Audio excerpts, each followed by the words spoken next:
আসলে জাদুবিদ্যা বলতে কোনো কিছুই নেই, সবকিছুই হাতের কৌশল। দেখেন, ছেলেটি তার হাতের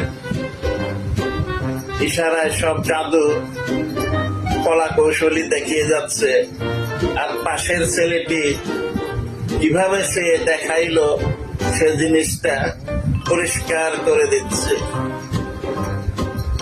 চমৎকার। এতদিন ভাবতাম যে আসলেই মনে হয় সবকিছুই সত্য, না, ভিডিও দেখে মনে হলো সবকিছুই হাতের কৌশল। আসলে জাদু বিদ্যা বলতে কোনো কিছুই নেই। ভিডিওটি শেয়ার করে আরো সবাইকে দেখার সুযোগ করে দেবেন।